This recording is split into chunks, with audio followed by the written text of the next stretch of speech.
بسم اللہ الرحمن الرحیم۔ السلام علیکم ورحمۃ اللہ وبرکاتہ۔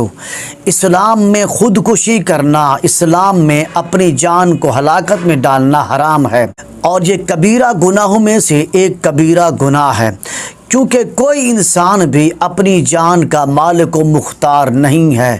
انسان کی جان اور اس کا وجود اللہ تعالیٰ کی نعمتوں میں سے ایک نعمت ہے، اسی لیے اللہ تعالیٰ نے انسان پر حدود و قیود مقرر فرما دی ہیں تاکہ اس کو شریعت کی حدود و قیود کے مطابق ہی بسر کرے۔ اسی لیے انسان کو یہ اختیار نہیں ہے کہ وہ اپنا جسم کا کوئی عضو کاٹ کر کسی کو بیچ دے، یہ انسان کے اختیار میں بالکل نہیں ہے، کیونکہ انسان اس وجود کا، اس جان کا مالک ہی نہیں ہے۔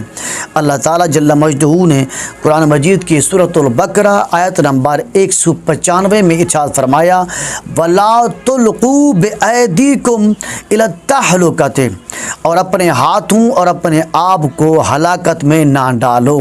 اور اسی طرح سورہ النساء آیت نمبر 29 میں ارشاد فرمایا، وَلَا تَقْتُلُوا أَنفُسَكُمْ إِنَّ اللَّهَ كَانَ بِكُمْ رَحِيمًا، اور اپنے آپ کو قتل نہ کرو، بلا شبہ اللہ تم پر بہت بڑا مہربان ہے۔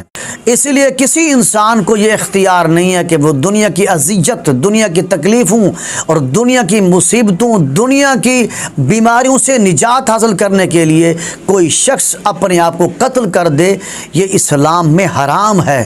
اور اس کے متعلق حدیث مبارکہ میں آتا ہے، یہ حدیث صحیح مسلم میں موجود ہے، حدیث نمبر ہے 296۔ حضرت ابو ہریرہ رضی اللہ تعالیٰ سے روایت ہے کہ حضور نبی اکرم صلی اللہ علیہ وآلہ وسلم شاہ فرمایا، جو شخص کسی آہنی ہتھیار سے خودکشی کرے تو آخرت میں وہ ہتھیار اس کے ہاتھ میں ہوگا، اور وہ جہنم کی آگ میں بطور سزائے دائمی طور پر یہ ہتھیار اپنے پیٹ میں گھونپتا رہے گا۔ اور جو شخص زہر کھا کر خودکشی کرے گا تو وہ جہنم میں ہمیشہ زہر کھاتا رہے گا۔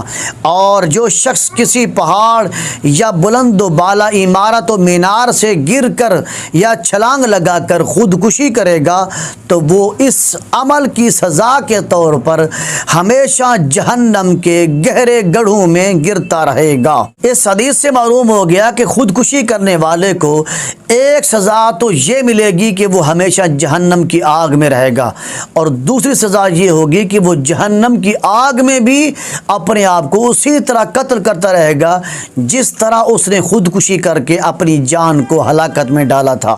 اور اسی طرح ایک اور حدیث صحیح مسلم میں یہ بھی موجود ہے کہ حضور نبی اکرم صلی اللہ علیہ وآلہ وسلم جب ہجرت کر کے مدینہ منورہ تشریف لائے تو حضرت طفیل بن عمر دوسی بھی اپنی قوم کے ایک شخص کے ساتھ ہجرت کر کے مدینہ آئے۔ حضرت طفیل کا وہ ساتھی بیمار ہو گیا جو آپ کے ساتھ آیا تھا، اور جب بیماری اس کے لیے ناقابل برداشت ہو گئی تو اس نے ایک لمبے تیر کے پھل یا چھری سے اپنی انگلیوں کے جوڑ کاٹ ڈالے، جس کی وجہ سے اس کے دونوں ہاتھوں سے خون بہنے لگا، اور اسی سبب سے اس کا انتقال ہو گیا۔ حضرت طفیل نے اسے خواب میں اچھی حالت میں دیکھا، لیکن انہوں نے دیکھا کہ اس کے دونوں ہاتھ کپڑے میں لپٹے ہوئے ہیں۔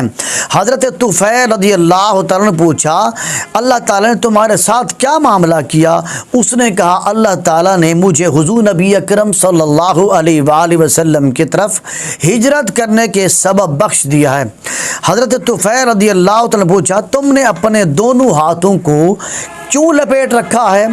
اس نے کہا، اللہ تعالیٰ کی طرف سے مجھے فرمایا گیا ہے کہ جس چیز کو تم نے خود بگاڑا ہے، یعنی اپنے ہاتھوں کو کاٹ کر تم نے اپنے ہاتھوں کو بگاڑ دیا ہے، ہم اسے ٹھیک نہیں کریں گے۔ تو حضرت طفیل رضی اللہ تعالیٰ عنہ نے یہ خواب حضور نبی اکرم صلی اللہ علیہ وسلم سے بیان کیا، تو خواب سن کر حضور نبی اکرم صلی اللہ علیہ وسلم شاہ فرمایا، اے اللہ اس کے ہاتھوں کے قصور کو بھی معاف فرما دے۔